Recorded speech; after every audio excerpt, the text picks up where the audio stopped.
Le monde de la boxe est en deuil. Le 21 mars 2025, George Foreman, l'un des plus grands poids lourds de tous les temps, nous a quittés. Mais son héritage, lui, est immortel. De ses débuts tumultueux dans les rues de Houston à son retour triomphal sur le ring à 40 ans, Big George a marqué l'histoire de la boxe à jamais.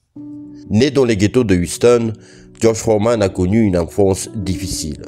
C'est dans la boxe qu'il a trouvé une exutoire à sa colère et un moyen de se construire un avenir meilleur. Son ascension a été fulgurante. Champion olympique à Mexico en 1968, il a rapidement fait trembler la catégorie reine avec sa puissance dévastatrice. Dans les années 70, George Foreman était au sommet de son art. Il a terrassé Joe Frazier en 1973, s'emparant des titres WBA et WBC.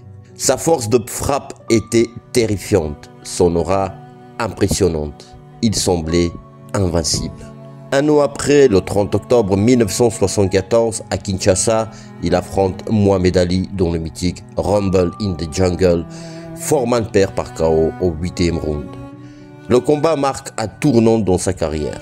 Il prend sa retraite 3 ans après, en 1977, mais l'appel du ring est trop fort.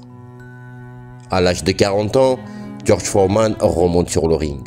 Personne n'y croit. Mais il prouve qu'il est plus qu'un simple puncher.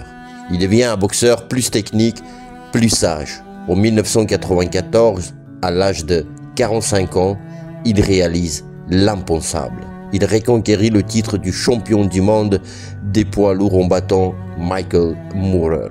Un exploit qui le fait rentrer dans la légende encore un peu plus. Au-delà de ses victoires, George Foreman était un homme au grand cœur.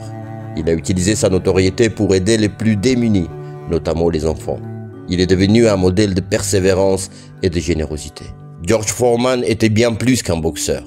C'était un homme qui a su se relever, se réinventer et inspirer des générations entières. Son histoire est un hymne à la force de l'esprit humain. Repose en paix, champion. Ton héritage est éternel.